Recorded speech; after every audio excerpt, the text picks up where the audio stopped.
दोस्तों ये कहानी है एक इंसान की जिसने 400 से भी ज्यादा दिन तक दुनिया के सबसे बड़े और बेरहम समंदर पैसिफिक ओशन में जिंदगी और मौत की जंग लड़ी, वर्ल्ड रिकॉर्ड बनाया और 14 महीनों बाद वो जिंदा वापस भी आया। लेकिन आते ही ऐसा क्या हुआ कि उसको सुसाइड करना पड़ गया। जानते हैं इस वीडियो में पूरी कहानी।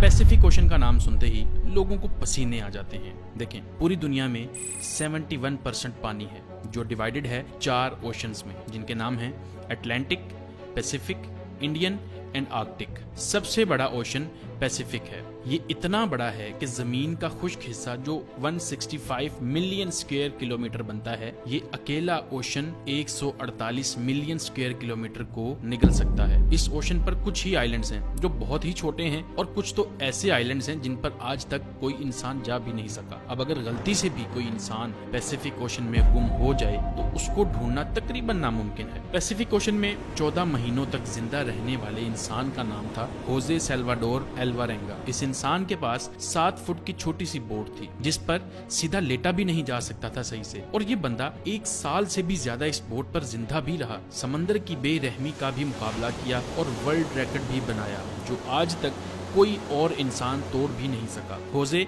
सिर्फ अपनी किस्मत से मजबूर था कि वो इस बदतरीन मुश्किल में फंस गया। ये बात है 2012 की। होजे 36 साल का एक तजर्बाकार मछेरा था जो मेक्सिको के एक गांव कोस्टा अजूल में रहता था। 17 नवंबर 2012 में होजे और उसका एक साथी मिलकर फिशिंग करने निकलते हैं, मामूल की तरह अपनी 7 फुट की छोटी सी बोट पर। इस बोट पर वो ज्यादा दूर जाके मछली नहीं पकड़ सकते थे क्योंकि बोट बहुत छोटी थी जिस पर एक इंजन और एक ही फ्रिज था, तो ये कुछ ही मछलियां पकड़ सकते थे। दोनों ने 30 घंटे में वापस आने का फैसला किया। दोनों निकल पड़ते हैं। मेक्सिको के साहिल से 120 किलोमीटर दूर अपना जाल समंदर में बिछा रहे होते हैं कि अचानक एक खतरनाक समुद्री तूफान उनको अपनी तरफ आता नजर आता है। वक्त बचाने के लिए वो जाल को भी वहीं छोड़ देते हैं और बोट को फुल स्पीड पर भगाते हैं। मुसलसल 6 घंटों तक वो साहिल से सिर्फ 20 किलोमीटर ही दूर थे कि बोट का इंजन अचानक खराब हो जाता है। उनको साहिल भी दिख रहा था और उनका गाँव भी। तूफान काफी पीछे रह गया था। उनके पास एक रेडियो था जिसके जरिए उन्होंने अपनी लोकेशन अपने बॉस को भेज दी और जवाब का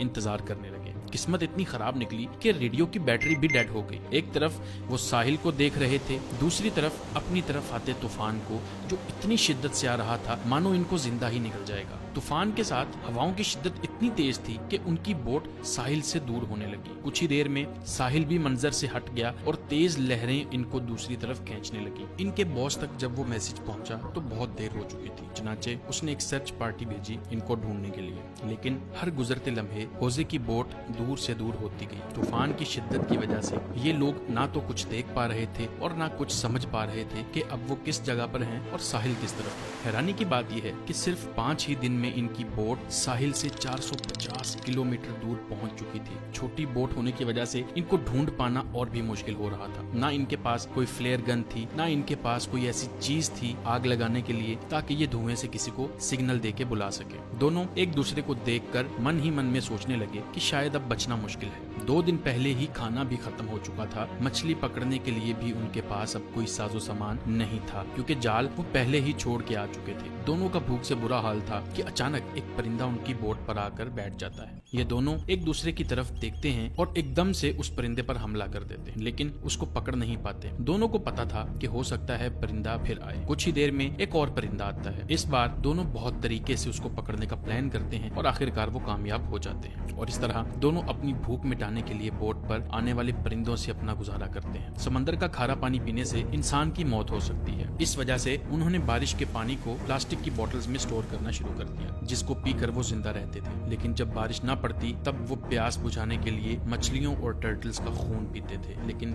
वो भी तब जब वो उनको पकड़ने में कामयाब हो जाते थे। दिन गुजरते गए और फिर महीने। ये दोनों जिस मेंटल टॉर्चर से गुजर रहे थे वो इमेजिन करना भी हमारे लिए बहुत मुश्किल है। आखिरकार होजे का साथी ये टॉर्चर बर्दाश्त ना कर सका और 4 महीनों के बाद उसने सुसाइड कमिट कर लिया और अब बोट पर सिर्फ होजे अकेला था और उसके चारों तरफ पानी ही पानी था जिसको देखकर उसको जिंदगी की कोई उम्मीद बाकी नहीं नजर आ रही। लेकिन अपने हालात से तंग आकर वो जैसे तैसे जिंदगी गुजारने लगा। मैप्स में देखा जाए तो एक अंदाजे के मुताबिक होजे पैसिफिक ओशन के इस हिस्से में मौजूद था जिसको दुनिया का खामोश तरीन हिस्सा माना जाता है क्योंकि यहाँ से सिर्फ कार्गो शिप्स ही गुजरती हैं।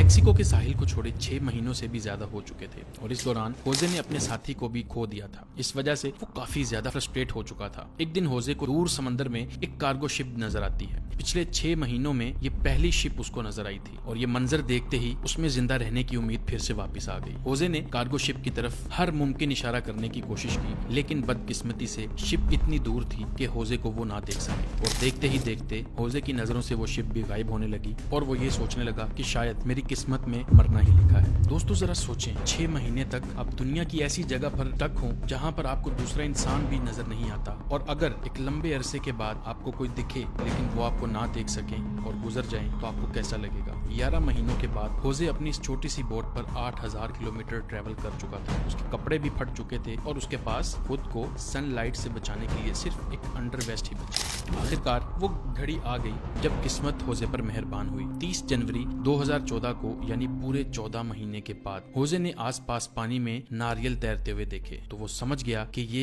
इस चीज की निशानी है कि पास में कोई आइलैंड है जहाँ से नारियल गिरकर तैरते हुए उसको नजर आ रहे हैं। और थोड़ी ही देर बाद उसको हकीकत में एक आइलैंड नजर आता है, लेकिन उसको डर था कि ये आइलैंड भी कहीं उससे मिस ना हो जाए। इस वजह से वो पानी में खुद गया और स्विम करके आइलैंड पर पहुंच गया। पिछले 14 महीनों में होजे ने पहली बार किसी जमीन पर कदम रखा था और जब वो आइलैंड पर पहुंचा तो वो एक मंजर देखकर ज़ारो कतार रोने लगा। उसको एक छोटा बीच हाउस दिखाई दिया जिसमें वहाँ के लोकल्स मौजूद थे और पिछले 438 दिन में होजे का पहली बार किसी इंसान के साथ कांटेक्ट था। ये आइलैंड मार्शल आइलैंड्स का एक रिमोट आइलैंड था जिसको इबोन अटोनी कहा जाता है और ये आइलैंड होजे के स्टार्टिंग पॉइंट से 11,000 किलोमीटर दूर था। होजे की किस्मत अच्छी थी कि वो आइलैंड के करीब पहुंच गया खुद से, वरना होजे से अगर ये आइलैंड मिस हो जाता तो अगला स्टॉप उसका फिलीपींस में होता, जो इस आइलैंड से भी 5,000 किलोमीटर दूर था। होजे को वहाँ से अपने घर वापस भेजा गया और पहुँचते ही वो एक और मुसीबत से गिर गया। वापस पहुँचने पर होजे ने 438 दिन के नाम से एक बुक भी पब्लिश की, मगर होजे पर अपने साथी को मारने का इल्जाम लगाकर उस पर केस कर दिया गया। वही साथी जिसने होजे के मुताबिक सुसाइड किया था। इतना कुछ देखने के बाद जिंदा वापस आने वाला शख्स जो अपनी सफाई बयान ना कर सका और उसको जेल भेज दिया गया, होजे ने परेशान आकर सुसाइड कमिट कर लिया और इस तरह से ये स्टोरी कंप्लीट होती है। उम्मीद है आपको ये वीडियो पसंद आएगी। अगर इस तरह की मजीद वीडियोस आप देखना चाहते हैं हमारे चैनल को सब्सक्राइब कर लीजिए। आपसे मिलते हैं अगली वीडियो में। अल्लाह हाफिज।